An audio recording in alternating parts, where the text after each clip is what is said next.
Hi friends, आज का हमारा टॉपिक है हिप जॉइंट। हिप जॉइंट जो होता है वो हमारी बॉडी का काफी इम्पोर्टेंट जॉइंट होता है, क्योंकि बॉडी का जो भी आर्म्स का, हेड का और ट्रंक का जो वेट होता है वो हिप जॉइंट पे जाता है।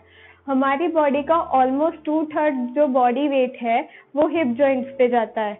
अब हिप जॉइंट जो है बनता किसके बीच में है? सबसे पहले तो हिप जॉइंट है, उसकी जो प्रॉक्सिमल सरफेस होती है वो एसिटाबुलम जो कप शेप का होता है, और डिस्टल सरफेस जो होता है वो head of femur.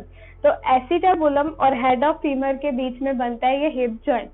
Hip joint का टाइप कौन सा है? तो ये ball and socket variety of joint है। ये ट्राइएक्सियल जॉइंट है। अब मूवमेंट्स दो तरह की होती है हिप जॉइंट में।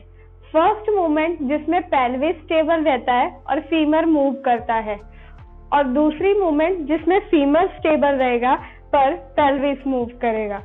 तो सबसे पहले हम ऐसी मूवमेंट्स पढ़ेंगे in which pelvis is stable but the femur is moving.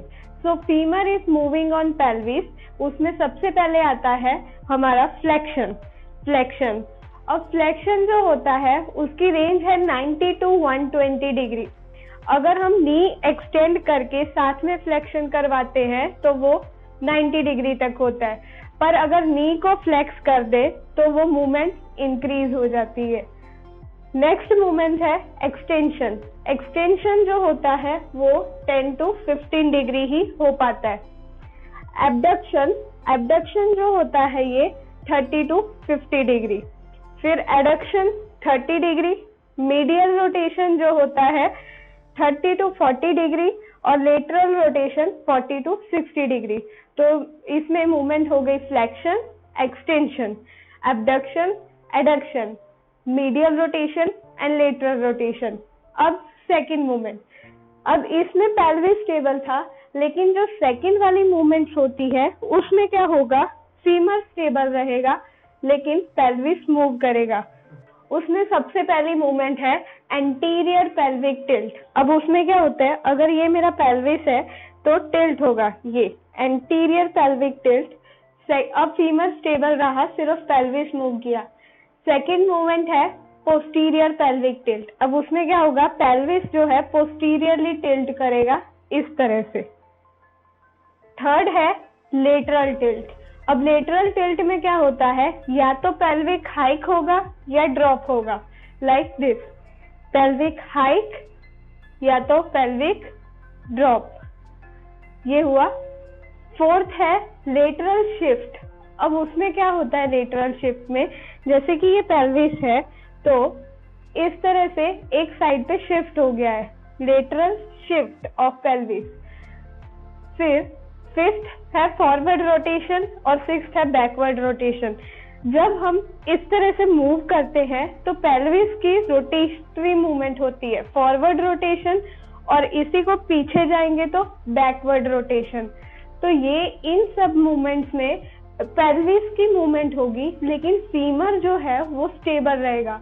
तो पहली है anterior pelvic tilt, second posterior pelvic tilt, third lateral tilt, उसमें pelvic hike and pelvic drop, fourth है lateral shift, fifth forward rotation, sixth backward rotation. अब है hip joint की nerve supply.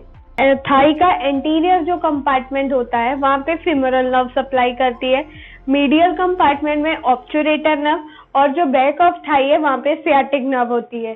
तो ये जो तीनों नर्व्स है वही हिप जॉइंट को सप्लाई करती है। तो हिप जॉइंट को जो तीन नर्व सप्लाई करती हैं वो है फिमोरल नर्व, ऑब्चुरेटर नर्व, और थर्ड है सियाटिक नर्व। अब ये नर्व सप्लाई हो गई। उसके बाद नेक्स्ट टॉपिक है ligaments of hip joint. Hip joint में लिगामेंट्स कौन कौन से होते हैं? तो सबसे पहले है फाइब्रस कैप्सूल। जॉइंट के आजू बाजू पूरी कवरिंग करके रखता है एक कैप्सूल, फाइब्रस कैप्सूल। तो ये हुआ पहला लिगामेंट।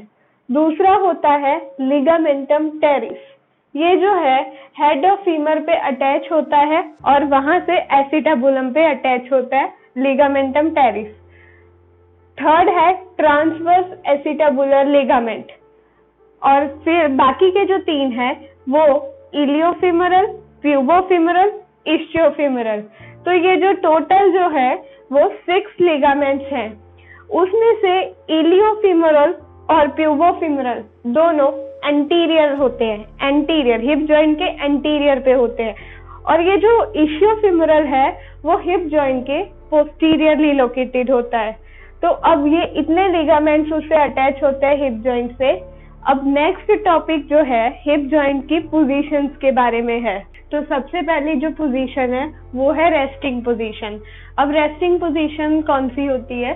जिसमें 30 डिग्री हिप फ्लेक्शन होगा, 30 डिग्री एबडक्शन और स्लाइट लेटरल रोटेशन होगा।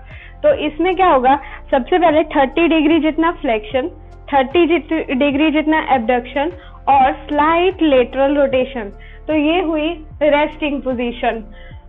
नेक्स्ट है क्लोज पैक पोजीशन। अब क्लोज पैक पोजीशन में क्या होता है, हिप जॉइंट में जब फुल एक्सटेंशन होगा, ठीक है, फुल एक्सटेंशन के साथ मीडियल रोटेशन होगा और साथ में एबडक्शन होगा। तो फुल एक्सटेंशन, मीडियल रोटेशन और एबडक्शन मिला के हिप जॉइंट की क्लोज पैक पोजीशन बनाते हैं। नेक्स्ट है कैप्सुलर पैटर्न।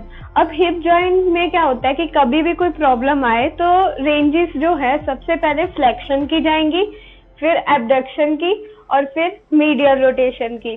तो हिप जॉइंट का जो कैप्सुलर पैटर्न है वो है flexion, abduction and medial rotation. अब हमने पढ़ा हिप जॉइंट के बारे में, जिसमें उसके पहले हमने टाइप के बारे में पढ़ा, मूवमेंट्स के बारे में पढ़ा, नर्व सप्लाई के बारे में, लिगामेंट्स के बारे में और लास्ट में पोजीशंस के बारे में। आगे की जो भी वीडियोस होंगी उसमें ये हिप जॉइंट में जो भी अभी पढ़ा है वो सब शॉर्ट में है, वो और डिटेल में होगा।